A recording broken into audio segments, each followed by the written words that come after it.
Assalamualaikum warahmatullahi wabarakatuh. Selamat pagi para pencinta K3. Eh, Pagi ini saya akan sedikit berbagi tentang teori kecelakaan kerja. Salah satu teori kecelakaan kerja yang juga cukup dikenal adalah disebut dengan teori modern causation model yang dikembangkan oleh eh, Heinrich, ya, Bapak Heinrich, Bapak Safety. Dalam teori ini disebutkan bahwa rangkaian kejadian kecelakaan itu merupakan suatu rangkaian kejadian, ya, merupakan suatu rangkaian kejadian. Dan ujung dari kecelakaan itu adalah berupa kerugian. Itu bisa saja kerugian itu mulai dari no damage atau no injury, bisa menyebabkan banyak fatalities atau kematian dan juga bisa menyebabkan banyak kerusakan. Nah, di sini di dalam teori ini dijelaskan bahwa kata-kata accident yang disebutkan di teori domino sebelumnya diganti dengan kata mishap, ya, mishap, ya, diganti dengan kata-kata mishap, dan itu disebabkan oleh operating error, ya. Eh, Menurut teori ini, bagaimana kecelakaan disebabkan dan bagaimana memperbaiki kecelakaan tersebut? Menurut Henry adalah cedera itu disebut sebagai hasil, menunjukkan hal itu bisa melibatkan kerusakan serta cedera dan hasilnya dapat berkisar dari tidak ada kerusakan sampai parah, ya, sangat parah.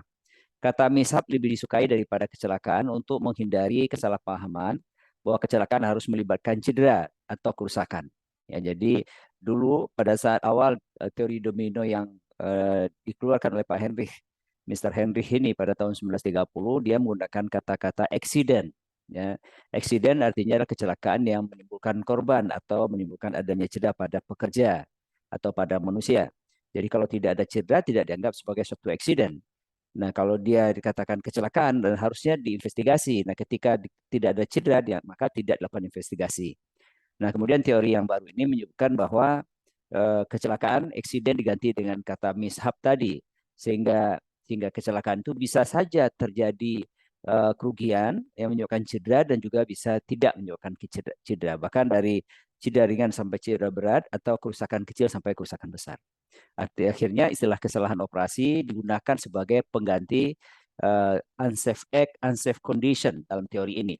Di mana teori sebelumnya kecelakaan itu disebabkan oleh unsafe act atau tindakan tidak aman dan unsafe condition atau kondisi tidak aman. Operating error sebagai pengganti unsafe act, unsafe condition, ya, atau kesalahan pengoperasian. Misalnya di sini adalah berada pada posisi yang tidak aman, kemudian menumpuk barang pada tumpukan yang tidak stabil, kemudian housekeeping yang buruk, memindahkan alat pengaman. Ini contohnya. Kemudian kesalahan pengoperasian bisa jadi terjadi, ya, eh, bisa jadi terjadi, tetapi yang tentu saja yang lebih penting adalah apa yang membuat operating error itu terjadi atau apa yang membuat kesalahan. Nah, ini yang lebih penting untuk diketahui. Ya, menurut teori ini, operating error disebabkan oleh sistem defect atau cacat sistem. Cacat sistem adalah kelemahan dalam rancangan atau desain sistem operasi atau program.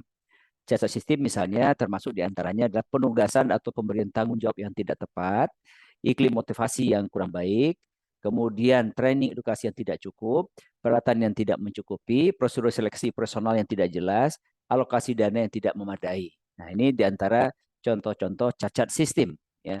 Tentu saja cacat sistem ini disebabkan oleh faktor lain, faktor yang lebih mengakar, yaitu di sini disebutkan bahwa cacat sistem disebabkan karena faktor common error. Karena sistem itu didesain oleh manajer, ya, oleh pimpinan, atau oleh atasan yang mendesain suatu sistem. Nah, di sini cacat sistem disebabkan oleh adanya common error atau perintah error atau kesalahan perintah.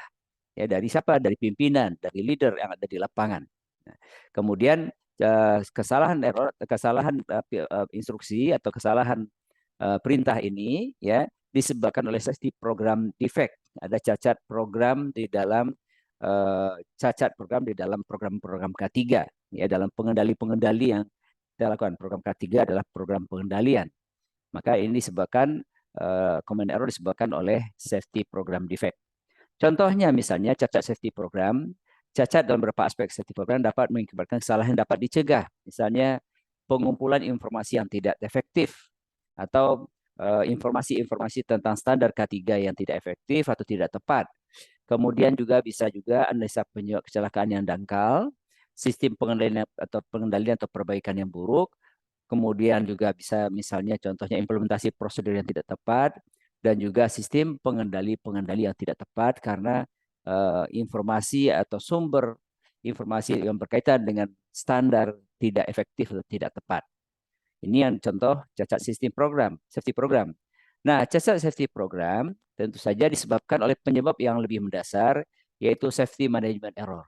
Ya, jadi secara keseluruhan disebabkan oleh manajemen K3 yang salah atau yang buruk. Ya, safety management error adalah kelemahan dalam pengetahuan atau motivasi dan kepemimpinan K3 atau safety leadership yang memungkinkan cacat yang dapat dicegah dalam program 3 untuk berjalan. Jadi kelemahan pengetahuan ya dari pimpinan yang ada di perusahaan menyebabkan terjadinya cacat yang seharusnya bisa dicegah. Nah, ini perlu kepemimpinan yang kuat di bidang K3 untuk mencegah terjadinya safety management error. Ya, demikian untuk teori pagi ini yang saya bagi dengan para pencinta K3. Terima kasih. Assalamualaikum warahmatullahi wabarakatuh.